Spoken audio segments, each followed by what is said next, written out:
Assalamualaikum dan selamat malam. Kita berjumpa lagi pada malam kali ini. Di sini saya ingin menceritakan tentang apa yang berlaku seterusnya. Jadi perkara tersebut, pada malam tersebut kami diganggu sekali lagi dan ketujuh bilik kami ataupun yang melibatkan 7 orang staf semuanya diganggu. Seperti antara gangguan diketuk bilik, seperti kelibat angin, orang berjalan di atas bumbung dan pelbagai lagi.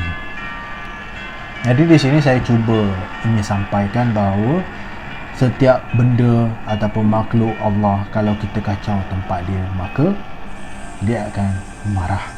Seperti mana kalau kita datang ke tempat orang itu bukan kita punya tempat, maka dia akan marah pada kita. Okey. So jadi selepas tu benda tu dah semakin berlanjutan, dah semakin menjadi-jadi. Jadi saya dapat nama daripada yang telah dicadangkan oleh penduduk kampung sendiri untuk mencadangkan mencari ustaz, iaitu seorang ustaz yang memang terkenal di kawasan Romping Pahang untuk membuang ataupun menangkap ataupun seumpamanya dengan makhluk-makhluk yang tersebut. Jadi di sini saya ingin menceritakan sedikit bahawa benda seperti ini sangatlah perlu diambil tindakan. Kenapa? Sebab ia akan mengganggu dan juga termasuk keselamatan staf-staf saya ataupun pihak saya sendiri. Jadi apabila kalau tidak melibatkan nyawa, kalau tidak melibatkan apa-apa, saya okey. Jadi pada masa tu ustaz tersebut datang. Apabila dia datang, dia kata perlu scanning dahulu.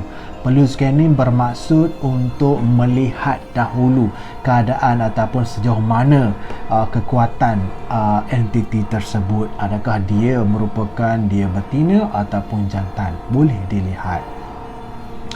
Okey, jadi pada masa tu dia menggunakan teknik rawatan, iaitu telur ayam. Telur ayam diambil daripada dapur kami sendiri, diambil dengan mata kasar kami sendiri, melihat sendiri telur tu diambil. Dia menunjukkan bahawa telur ni diambil dan dia nak tunjuk bahawa telur tu memang diambil daripada dapur kami sendiri. Dan dia kata 7 biji telur tu dibaca depan pihak kami sendiri dengan baca surah-surah jin dan surah ayat Al-Quran. Maka dibaca dengan begitu jelas ayat Al-Qurannya. Okey, jadi pada masa tu dia kata 7 biji telur ni akan diletakkan di 7 tempat yang berbeza untuk mengetahui di mana dia dan siapa dia, nak tahu kedudukan dia dan di mana dia tinggal ataupun menetap selama ini.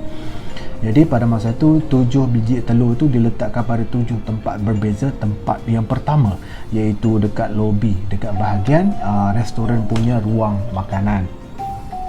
Tempat kedua adalah pintu masuk dapur. Tempat ketiga adalah pintu keluar bahagian dapur. Tempat keempat adalah tandas awam. Okey, tempat kelima adalah di bilik mesyuarat. Tempat keenam adalah di gudang simpan makanan, dan tempat yang terakhir di bahagian loteng, iaitu di tempat di bahagian atas, iaitu pernah menjadi tempat tinggal orang Indonesia dahulunya 10 tahun yang lalu. Jadi di sini saya ingin memberitahu bahawa ketika telur itu diletakkan oleh ketujuh orang staf, maka kami disuruh untuk membaca surah-surah, iaitu surah Al-Fatihah. Maka kami pun membaca Al-Fatihah sambil meletakkan sebiji telur ayam. Auzubillahi minasyaitonirrajim. Bismillahirrahmanirrahim. Alhamdulillahirabbil alamin arrahmanirrahim maliki yaumiddin iyyaka na'budu wa iyyaka nasta'in ihdinas siratal mustaqim siratal ladzina an'amta 'alaihim ghairil maghdubi 'alaihim waladdallin amin. Maka apabila saya meletak bahagian, saya ambil bahagian, saya tak ambil bahagian loteng, saya ambil bahagian toilet, iaitu toilet awam. Ketika saya meletakkan telur itu di bahagian toilet, maka tiba-tiba elektrik tak ada. Elektrik tak ada, tiba-tiba terpadam. Wallahualam. Tak tahu sama ada kebetulan ataupun tidak. Saya tak tahu. Ketika 7 biji telur diletakkan pada tempatnya, maka elektrik pun tak ada. Okey, saya pun tak tahu sama ada itu adalah kebetulan. Saya pun tak tak berani nak cakap. Okey, so masa tu elektrik tak ada, jadi saya pada masa tu selepas meletakkan telur di tempat saya dan kesemua staf letakkan telur di tempat dia, saya memberanikan diri bersama dengan seorang lagi staf lelaki, kami pun pergi ke bahagian-bahagian elektrik untuk melihat punca. Jadi bila pergi bahagian elektrik itu bermaksud saya cuba untuk membuka yang mana bahagian yang ditendang. Ketika saya untuk membuka, ketika itulah saya ternampak kelibat seperti seorang memerhatikan kami.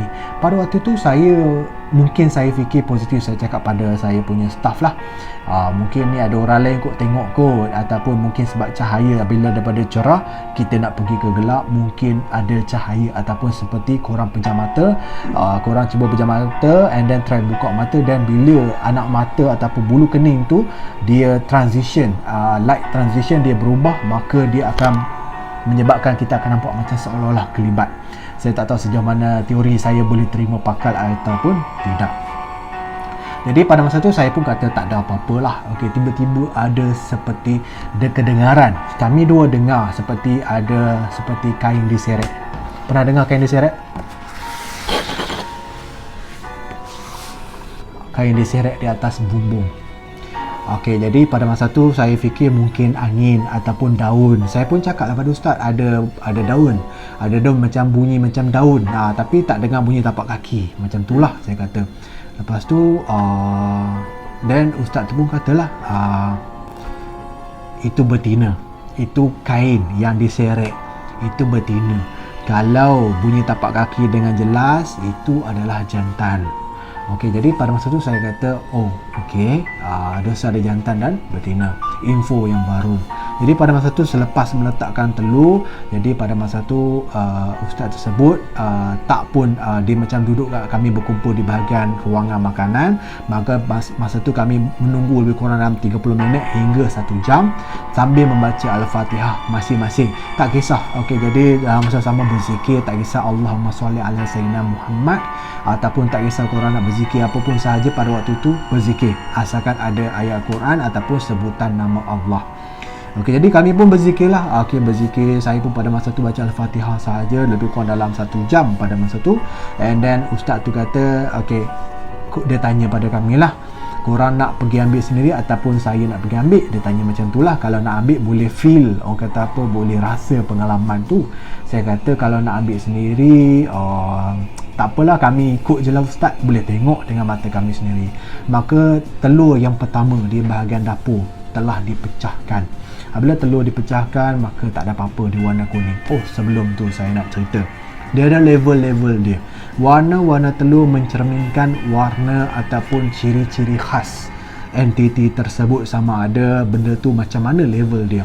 Yang pertama, kalau telur kuning tu seperti kuning telur berserta dengan putih telur seperti asal, maka tak ada apa-apa.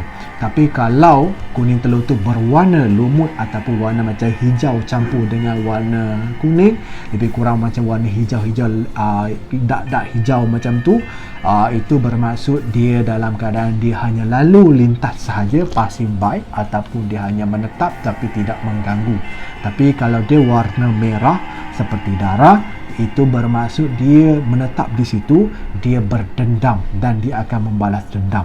Dan warna gelap lagi, warna macam hampir warna macam coklat, itu bermaksud dia merupakan dia dendam dan dia ingin membunuh.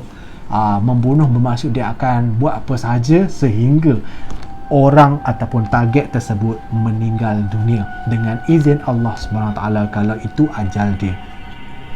Okey, yang berikutnya adalah yang terakhir, yang peringkat kelima adalah warna hitam, seperti telur warna hitam yang busuk tu tapi dia tak bau. Okey, telur yang membusuk ataupun telur yang warna gelap itu bermaksud itu adalah benda tu telah pun mati dekat situ tetapi tidak. Okey.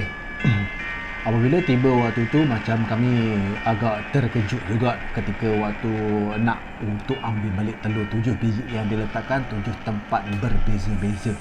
Jadi pada waktu itu kami teruskan dengan bacaan Al-Fatihah dalam hati dan juga dalam keadaan kita orang berkumpul, dan ustaz tersebut mengambil telur 7 biji di tempat yang berbeza-beza. Disambil dia ambil telur tu, dipecahkan telur satu persatu dengan membaca ayat kursi. Okey, dan pihak kami pun baca Al-Fatihah dan kami melihat dengan mata sendiri. Diceknya tempat pertama di ruangan lobi restoran tiada apa-apa. Di pintu masuk restoran tak ada apa-apa. Kemudian kami teruskan perjalanan, iaitu pintu belakang dekat dengan pintu belakang dapur, pintu keluar dapur, tidak ada apa-apa. Dan yang keempat adalah toilet awam, tiada apa-apa. Dan seterusnya bilik mesyuarat, tiada apa-apa. Dan yang keenam, di tempat ruangan simpanan makanan, maka berdarahlah telur tersebut.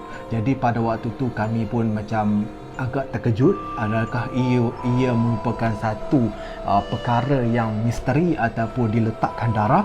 Okey, jadi pada waktu tu saya sendiri melihat dengan mata saya sendiri, telur tersebut tidak dicucuk, tidak buat apa-apa, diletakkan dalam karton plastik, saksi dengan mata saya sendiri.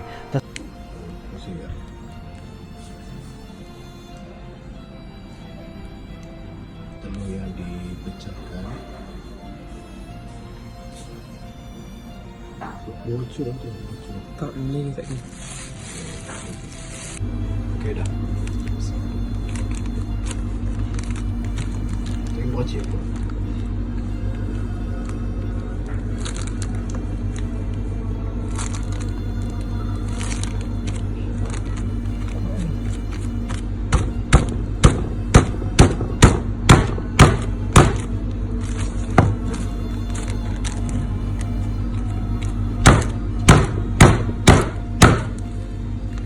Tak pecah tak kayu balik.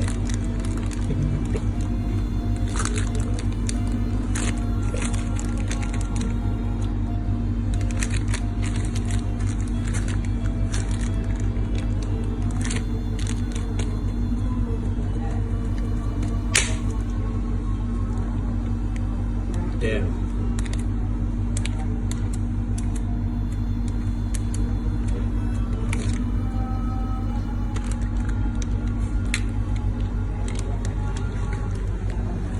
Dimakan. Serah pada korang sama ada korang nak percaya ataupun tidak setelah melihat video tersebut. Dan yang telur terakhir, maka berdarahlah telur. Jadi maka dekat situ ustaz pun kata bahawa buat kesimpulan, dia ada di tempat ruangan penyimpanan makanan dan juga dia ada ditunggu dekat bahagian loteng. Ada loteng tempat orang Indonesia pernah menginap di sana. Dia tidur di sana dan duduk di sana, dan dia merupakan tempat dia untuk berkubang di situ. Jadi dekat situ saya nak bagi tahu kat sini bahawa setelah dibuat proses scanning, maka dekat situlah dia tinggal, di situlah dia ada di situ. Dan makanan dia adalah darah perempuan yang telah datang bulan. Jadi dekat sini saya nak pesan, sambil tu saya nak pesan kepada mereka yang kalau boleh, kalau korang pergi mana-mana hotel ataupun resort, tolonglah, pesanlah pada anak-anak, pesanlah pada isteri, tolong cuci kalau datang bulan, tolong cuci sebelum nak dibuang ke dalam tong sampah. Faham? Okey, jadi saya teruskan cerita. Jadi ustaz tersebut pun cakap macam ni. Okey, jadi dekat sini pihak saya boleh buat kesimpulan bahawa entiti tersebut merupakan betina ataupun perempuan. Okey, dan dia merupakan dia ingin membalas dendam. Dia ingin membalas dendam kepada sesiapa yang duduk dekat restoran ni. Sesiapa yang duduk kat sini, kisah 10 tahun yang lalu. 10 tahun yang lalu di mana dia nak membalas dendam kepada restoran tersebut. Kenapa? Sebab saya telah menjadikan dia sebagai salah satu tarikan di mana ramai orang datang, kedai dia tidak dikunjungi ataupun ramai orang tak order ke kedai dia. Semua orang akan order di kedai ataupun restoran tempat yang saya usahakan, yang saya uruskan di situ. Jadi maka ramai, satu malam boleh dapat cecah paling kurang pun RM2,000. RM2,000 bersih telah tolak dengan duit bahan-bahan mentah, jadi RM2,000 itu bersih. Jadi agak tinggi juga, okey, sebagai seorang pengurus resort ataupun pengurus untuk bahagian restoran juga termasuk resort. Jadi saya rasa itu adalah satu pencapaian yang agak mencemburukan pihak orang lain. Jadi dekat sini saya nak teruskan. Okey. Jadi pada masa tu ustaz tu pun katalah macam ni lah. Okey, saya sebenarnya macam ni lah saya nak cakap terus terang. Tempat ni kalau boleh untuk buat masa sekarang kena cari dulu buluh tunggal. Buluh tunggal sahaja pun cukup dah. Dan juga korang semua please tolong, untuk perempuan ada 4 orang, kalau datang bulan tolong cuci dan bakar. Untuk staff, untuk pekerja yang bekerja di restoran ataupun resort, untuk staff tetap yang melebihi 7 hari, 7 malam yang telah menetap di situ ataupun bekerja di situ, tinggal di situ, maka selepas 7 malam anda perlu basuh, keringkan, lepas tu bakar. Tidak perlu buang. Kenapa? Sebab ia akan menjadi makanan kepada makhluk-makhluk seperti ini. Jadi di sini saya ingin pesan kepada semua, okey, dan episod berikutnya saya akan menceritakan bagaimana proses perubatan, proses rawatan dan juga proses bagaimana yang lebih menarik adalah kami diganggu ketika proses rawatan dan juga proses untuk membuang ataupun menanam benda tersebut. Jadi di sini saya ingin ingin menjelaskan sekali lagi kepada semua perempuan dan juga semua pendengar-pendengar dan juga termasuk lelaki, tolonglah jaga diri dan juga perempuan. Terserah pada korang, sebab dunia ini memang ada jin dan juga syaitan, dan juga ramai orang akan mengkhianati kita. Jadi terserah pada anda sama ada anda nak menilai ataupun untuk mempercayai kisah saya. Assalamualaikum warahmatullahi wabarakatuh.